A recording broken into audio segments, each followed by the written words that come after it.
Welcome to Down the Garden Path. I'm your host, Joanne Shaw, landscape designer and plant lover. I enjoy discussing down to earth tips and advice to help you seasonally manage your garden and landscape. And I also aim to bring you interesting and relevant topics to educate you all about the landscaping and horticultural industry.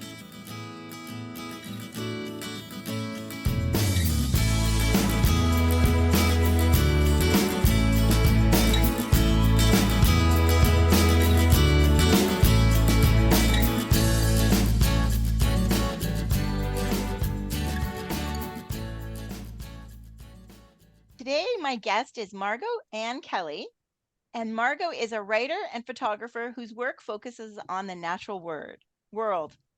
Her new book, A Gardener at the End of the World, explores some of the complex relationships connecting people, seeds, and viruses, and traces strands of our collective coevolution. Kelley has been growing vegetables and herbs for over 20 years. Currently, she does so in the mid-coast Maine, where long summer days and strategic plant choices help make up for the shortness of the season. Welcome to the show, Margot. Thank you. I'm so glad to be here. And I just love talking to other gardeners. So it's a little different show. This is our first guest of the season, talking about talking to an author about a book, and I think it's a really beautiful written book that covers a lot. I know we chatted a little bit before the show, but why don't you tell me how you came about? Did it start out as a book? Was it just more a journal to help you during that period of time? That's a great question. And the answer is no, it wasn't originally going to be a book. So I started keeping a pandemic journal because I had a feeling I was going to want one. I was going to want to be able to look back at some point and think through what was happening. And the other thing that was going on was really, really early in the pandemic. I had applied in January before things started for an artist residency on a farm. And I was interested in learning more about seeds and seed saving. And then in April, I got 2 emails in one day. The first one said, "Yay, you've been selected." And the second one said, "Given the circumstances, we've decided not to run them this year."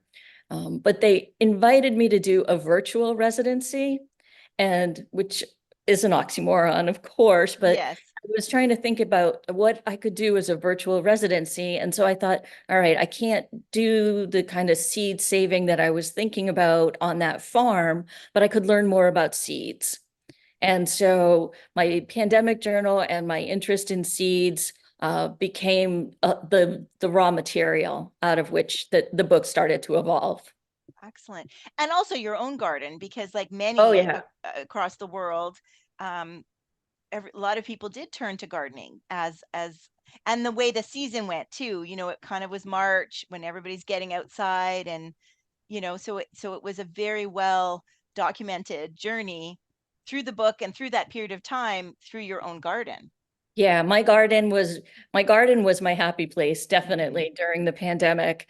And because I had to stay home, I had the chance to do my very best to make my garden great that year. Yes. And I felt like that was kind of a clap back, that I was saying, okay, there's death all around, there's a lot of scariness, a lot of anxiety, but I'm going to cultivate life. Mhm. And so I really focused on trying to have a really fecund garden that year and to grow a lot of things, try some new experiments.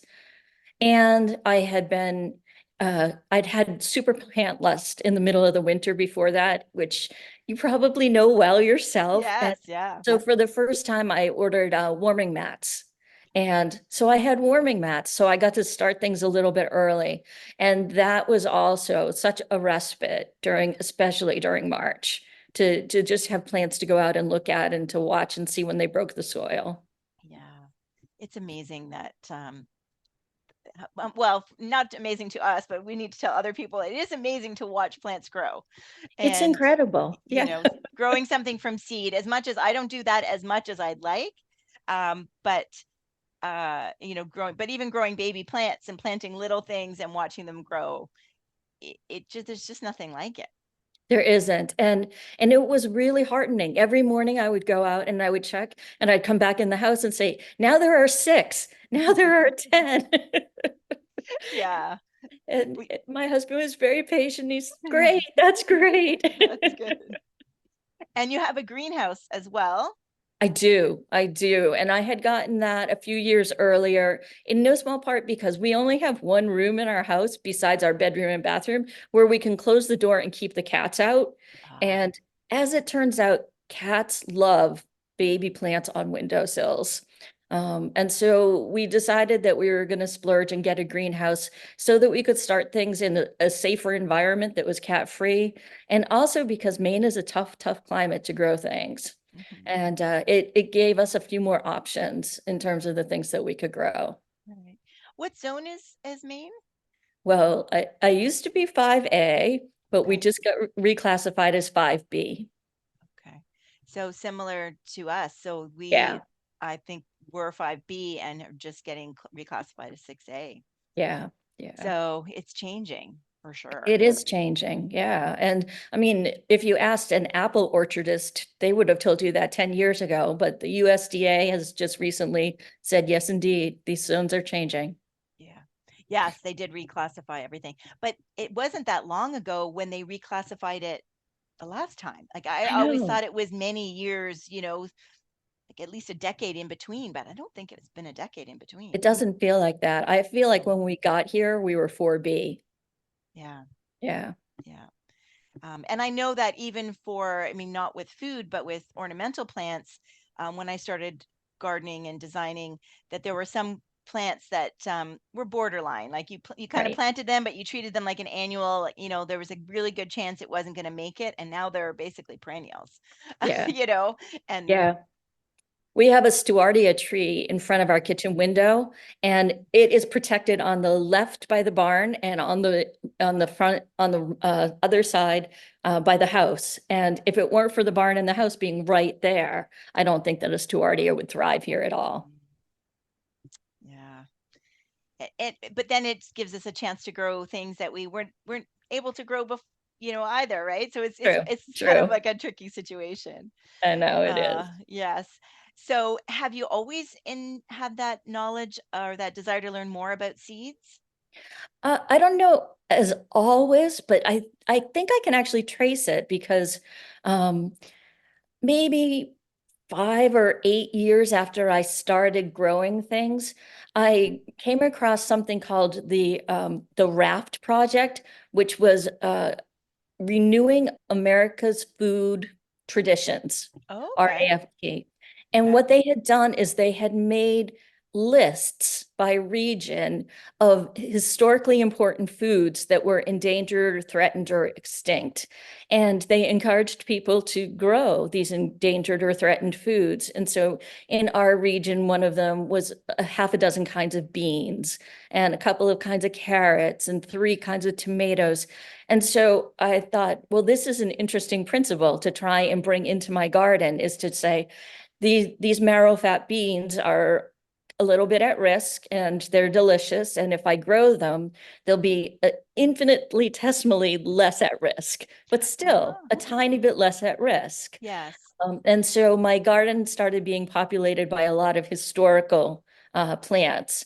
And the more I did that, the more interested I became in plants and in seeds and in seed saving in general. Okay. Yeah. I know here we have like even you can get certified to be a certified seed collector. It's a Oh, certification that's program. I know cool. because a good friend of mine, a fellow landscape designer, we affectionately call her Farmer Janet because there two Janets and she's the farmer one. And so she is a passionate gardener and has a little farm with chickens and goats. Goats don't really help the farm help her plants much because they eat them, but No, and pigs and cattle. And she loves native plants. And so last fall she did that course to be a certified seed collector. that's really cool. Yeah, Yeah. I'm not I do some seed saving, but the Mhm. truth is I do the easy ones. Yeah. I do peas and beans and things like that. I don't even do tomatoes, just that extra step. I'm like, I'm not sure how well I'll do with them, but I Hmm. do save what I can sort of save relatively easily. Right. yeah. I mean, it is tricky, and it's just a whole other level, right? It is. It Yeah. is. And there are a lot of people who are way better at it doing it. Yeah, exactly. And I think it's a lot of work and effort to raise all of those plants and get them, so making we've got to just do what we can do. Right. um, the food, the history of food, I also find very fascinating. Another thing my husband and I do when we travel, in addition to me looking at obsessing of trees, what we were talking about beforehand, is we often will do when we get to a new place, do a food tour because Hmm. we learned quickly that it isn't just about the food. Like, yes, you get bonus, you get food, but Right. the history of that food in that area and the history of the background of it and so it's really a great way to learn about one the food but also a different culture and so yeah so that is something that I find very fascinating but even learning which you were talking about a lot about Columbus and the food and that was such the book you laid it out very well because it is a bit of a dichotomy in the sense that him going back and forth, bringing viruses and illness and causing, unfortunately, death, but also the importance of bringing the food and back and forth as well, and being able to grow things in different areas. I mean, I found that really fascinating, and that is all of our history, really, right? It is. It is. And it's a struggle for me because in the United States, especially, people just want to cancel Columbus now. Yeah. And I understand that tremendous, tremendous harm was wrought. But I also understand that potatoes are a new world vegetable that he brought back to Europe, and it saved millions of people Hmm. who lived in poverty in the European continent, in Ireland, in England, and none of those people or their descendants would exist right now if the potato hadn't made it to Europe. And so it gets tricky. You're right. When you try and assess, like, how do we really feel about what happened? We know that all these foods moved. We know that people carried them wherever they went. Um, but it's it's not unreasonable to find fault with Columbus, but if we take a step back, we see that it's part of a more complicated and nuanced situation. Absolutely. And I had never heard that specifically about the potato. I mean, we all have heard about the potato, that potato saved Ireland. Yeah. Outlander, like, you know what I mean? Like, even fiction Yep. like, has been covered, right? Yeah. Um, but that fact, though, that if he hadn't have done that, they wouldn't have had them. So I think you're right. There's always a flip side to things. Yeah. And the benefits of, the tomatoes and the potatoes and the things and I feel like we should almost be looking more closely at that history for because there are places in the world that are still suffering from famines and still and because of climate change they're not able to grow what they normally were able to grow. So I think looking to um, those solutions about okay well who's growing now that the climate has changed who's growing something, who's growing in that type of climate. Um, I totally agree. I think about things like manioc that, have become staples in certain environments, or taro root or yams. And it's like, okay, if this is a drought resistant version, great. But what if it isn't? Can we create a drought resistant version?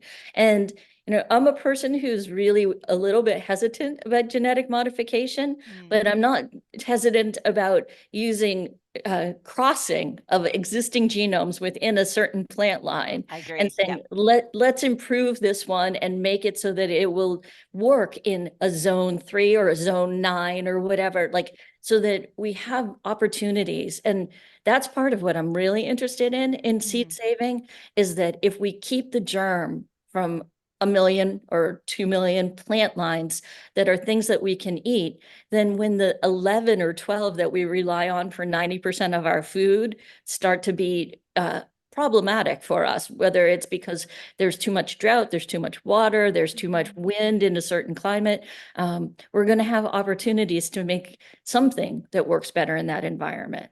mhm. Yeah. Yeah, I think that is really important, but I worry that nobody's looking at that. Like who's job, what I mean? Like it's not like a clear cut, right? I know, I know. I think some ag departments and some universities are doing it, but we need a lot more people doing it. Yeah. And that's part of the other reason that I like to save those historical seeds, because who knows what great attribute they have that only they have, or maybe 10 different kinds of beans have this particular resistance to this particular fusarium or whatever. Yeah. And if we keep them, then we have that opportunity to use that genetic material in the future. But if we just let it go because we're not crazy about the taste of that one bean, then we're really doing ourselves a disservice. Hmm. But I think it even goes higher than that, above the gardener, and just in governments to realize the importance of something like the seed banks and protection of that. I know that was one of the things that closed in Ontario, when the government changed, and panic kind of ensued with all the gardeners about, like, this is important. Yeah. And and and um, and I'm trying to think of the even the most recent episode or series. I don't know if you're a True Detective fan, but like they were doing it in the Arctic, and they, just talking about how important it was, the food that they could grow. And it just shows you that the what how important it is. It It's is critical. Yeah. it's critical, and could be helping people in the future. We just recently traveled to South America on a cruise, but we were able to kind of stop and get a peek at all the different countries all the way around. And we had a lovely tour guide on one, and talked about this area of Argentina. And it really, Spain was worried, you know that it was not inhabited enough. Happened to be where the Yeah. Magellan penguins are, so it was great. But so they really wanted to encourage people to move there. At the same time, the Welsh, left England because they didn't want to speak their, well, England was telling them, you're not speaking English, and that type of thing. So they kept going to all these different countries, including Canada, including trying to find a new home. Yep. And it never worked out until they finally landed there. And they were welcomed with open arms despite the language differences and all of this land. And because they were farmers and they wanted to farm. And at this area, off of Madryn in Argentina, they welcomed the Welsh, and they Hmm. said, please, turn this into farms. Well, it's almost a desert there, and very dry and very windy. And so they came, and then they realized that their wheat and their things that they wanted to grow um, couldn't grow. Well, Yeah. what they did, I don't know enough, and the guy didn't know enough about whether they changed the seed, the plants, but they and it's not like they invented irrigation, but they went through the work of better irrigating the land. So from the ship to the penguins and to the coast was like a 2.5 hour drive of desert. And then in the middle of nowhere, you would see, all of a sudden, see a house and trees and lushness. And it was kind of like, and as me, I'm like, how can we be driving and not see trees? Like there were no trees. Everything Yeah. was, 2 feet tall. And then, that was the Welsh. Those are the Welsh farmers, and this is many, many, many, many generations, and they still, in the middle, they were able to do it, and they were able to transform the landscape. And that just, so reading your book and realizing, how that it just all kind of tied together for me. And in a That's different, awesome. and that's why we travel, right? Is to learn about different destinations and see 100-year-old trees. Exactly, Right. exactly. And see what's different. Like I grew up on the East Coast. I live on the East Coast now. If I didn't travel, I wouldn't know that other places have completely different soil, completely different trees. And that would be a loss. Yeah. I wouldn't appreciate my home nearly as much, and I Mhm. wouldn't understand the incredible variety across this continent. It's shocking to fly over this continent. Yeah, it really is. And I think the one thing in North America, so both between, Canada and the US for both of us, one thing when I go to other countries and see how much more care, I don't know if it's care is the word, but or respect, but how much more they work with the trees as Yeah. opposed to cutting the trees down, you Yeah. know. And sometimes that's not great. Like there's some Buenos Aires, there's some like the whole, you basically out our window over where we stayed, like the trees were touching the house, like the leaves were coming into the port, you know, like Oh, that's how wow. close the building was to the trees. And the Yeah. trees were, you know, the boulevard trees. But you very rarely see in these places where they're young boulevard trees. These are all, they'll prune them and keep them going. And even though there are harsh conditions, we all know boulevard trees in a city, regardless of the city, it's not the easiest condition for, you know, they're No. surrounded by concrete and asphalt. Um, but they deal with it and they let the tree be the tree, and they might not look as beautiful. But where I feel like in North America, oh, there, we need to do this, and oh, there's a tree there, well, we can move the tree, or we can cut the tree down, or, you know, or Yeah. we'll Yeah. plant a tree somewhere else. It's okay, but it's not okay, you know. Right. And so that's, I'm always amazed at the maturity of all the trees. Yeah. And One of the things that really caught my attention in traveling and learning about people's ideas about their environment around them is that in Belgium, what we would call pocket parks, you know, the little parks that are in a neighborhood, they call them lungs. And really, isn't that beautiful? that is so Yeah. beautiful. Yeah, because, you know, they do the work that lungs do. And Yeah. I just, I, I assume that's why they call them lungs, because they Yeah. do the work that lungs do. But I just thought that, okay, there's a deep understanding written into the language of why this piece of this small little park is important, why we need this bit of grass, why we need these trees. Yeah, I mean, I have to admire New York City, like the fact that that city is has managed to maintain Central Park, you know, Right, like right. it's amazing. Yet the, you know, in Toronto, we're fighting for every little piece. Yeah, It's no, New York, I mean, part of it was that that park was made early. Um, yes. but it's amazing given the pressure on the Yeah. land in New York City that it is still whole. Yeah.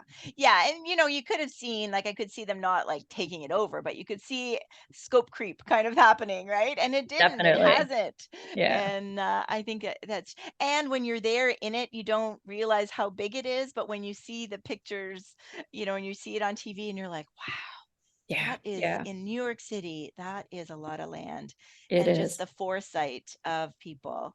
And actually the one thing, speaking of foresight, a little bit of a segue, but I want to segue to the part where you did the little you know, history about Jefferson and Adams, yeah, talking Hmm. about presidents. Yep. And that just fascinated me. I think that's a whole book on itself.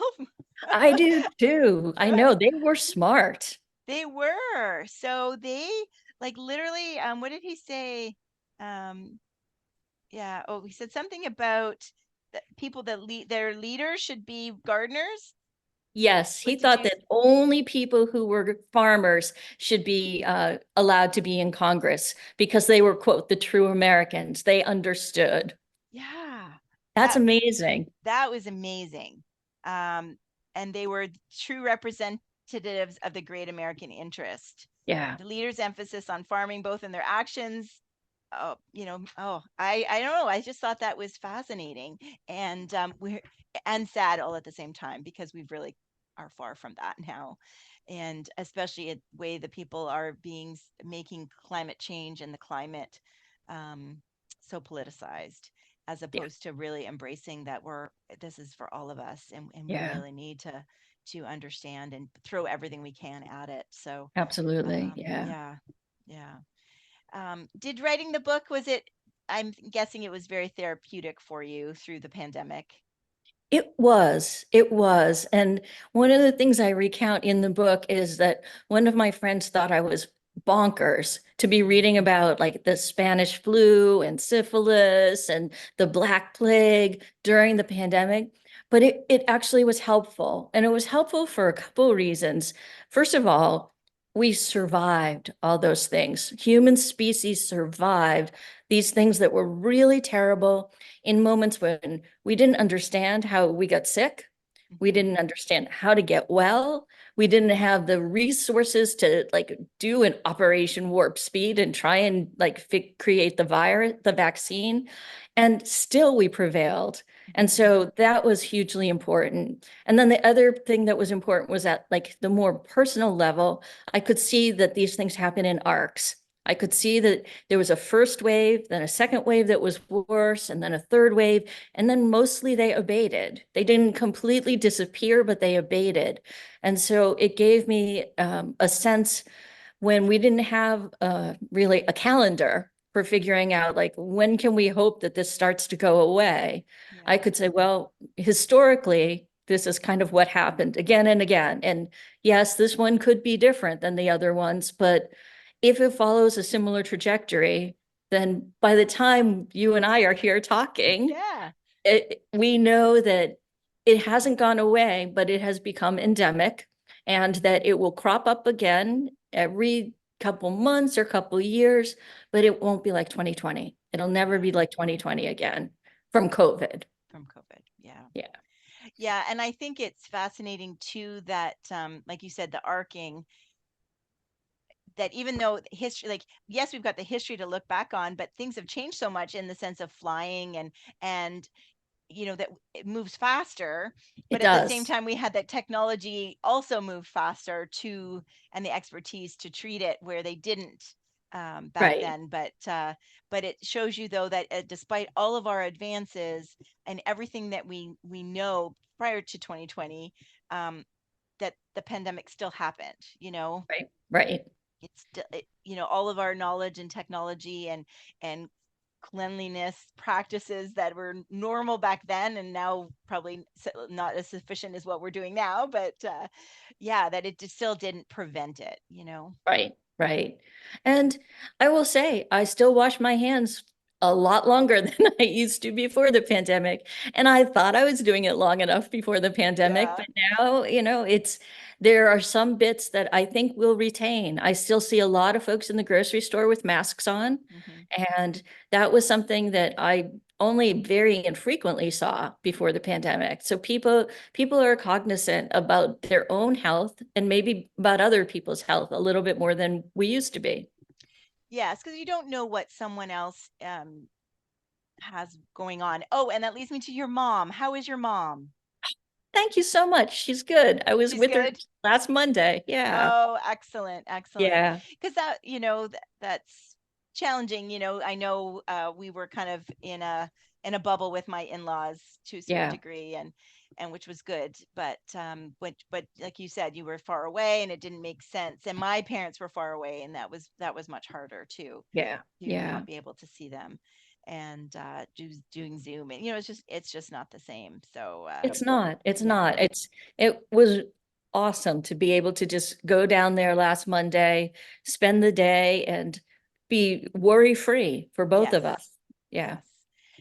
And I think even that's one thing when we travel now too, and just coming back from this trip, it still is in every washroom, like the signs on how to wash our hands, and in every language, so important, about why and the and so I think it's the world went through it together, and some places handled it better than other places. Um, but I think it's changed how everybody did everything. And it was cute when we did get to see I got to see the Magellan penguins, which oddly are warm water penguins. They don't like cold. And so that's why they were in the desert. There was no snow. When you picture a penguin, you picture snow. Well, Totally. these are not them, but they had painted little. And so it was very well done as far as protecting, letting people see them, but also protecting their habitat. Hmm. And so they built this long, long, long boardwalk, and they had little penguin footprints, and they were like, how outside of stores like Oh stand this yeah. far apart? Well, they had Yeah. that, like stand this far back from the penguins.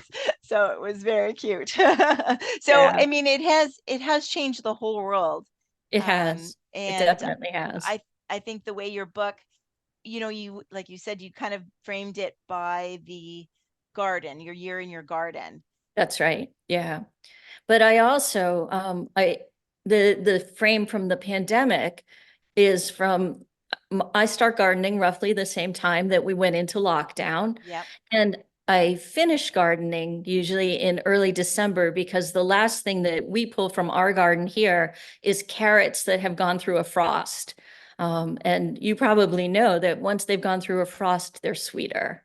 And Mm, so if we can leave them in just until they've gone through one or two, not a super hard frost because we don't want them to turn to mush, right, but a frost. And it turns out that that's for us usually first or second week of December. right. And that was the same time basically that vaccines got authorized. And so I felt like that was like a perfect double overlay because we had the pandemic overlay and the garden year overlay, and they kind of matched up. And Mhm. so it's not an exact full year. Right. It's a garden year. Yes, Yeah. a garden year. A garden year. Yeah, I mean, I mentioned earlier, like, I mean, how do you end it? Like, how did you decide the best way to end the book? Yeah. And so that when the vaccines were announced, I was like, this is perfect. I'll end right here. And then, of course, as any gardener knows, just a few days later, I got my first catalog for 2021. So I had got a seed catalog and I was like, yes, okay, I can end on a happy note because Right. I can open my seed catalog and I can imagine a year that's not like the one we just went through. Yes. Yes. And I think it was a lovely how the whole industry boomed. One of the happy outcomes was people are looking at growing their own food and paid much Yes, more attention to how their food was being grown, where it was being grown. The fear of not being able to have enough, how it, yes. it has benefited farmers and farmers markets and CSAs, where people are getting the food right directly from the farmer. Yep. I Yeah. think, that it's hard to, something so mind-blowingly bad happened, but there were little, as far as gardening goes and plants and food, I think there were some, good side to it. There were some silver linings. There you go. That's better to say silver Yeah. linings. Yeah, because like for us, since our garden's really big, we don't normally belong to a vegetable CSA, but we joined one in 2020 in the spring because the shelves were bare and our garden wasn't going to be producing for a few more months. And that CSA was kind enough to let people join in March. And so we didn't get a lot of choices. We had a lot of microgreens and a Hmm. lot of turnips and carrots and stuff. But we we didn't have the panic. Well, we had a little bit of the panic of going to the grocery store, but we had less than we would have Yeah. had if we didn't have access to a CSA. Hmm. And their CSA has continued to grow in the years since, in no small part because people who were completely unexposed to CSAs before 2020 realized that they're kind of awesome. Yeah. They really are. And the introduction to foods that they may not have bought at the grocery store that are Mm-hmm. in the Mm-hmm. CSA and that they need to eat it and figure out how to cook it. Mm-hmm. It's another silver lining. And I was mentioning earlier too that as a landscape designer, when I first started as a young designer, young couples would buy a house with maybe from an older couple, and it would have had a couple of fruit trees, and it would have had like an old framed area where the previous owners grew vegetables. And back then they were like, okay, when we take that out, how can we take that vegetable garden out, or can we take out the fruit trees and put in something else? That was the mentality. And now it's completely changed. And now we're planting everyone I visit pretty much wants a place to grow food, whether it's in containers or they're asking me their best way that they could grow Yep. something. Yep. Their increased interest in fruit trees.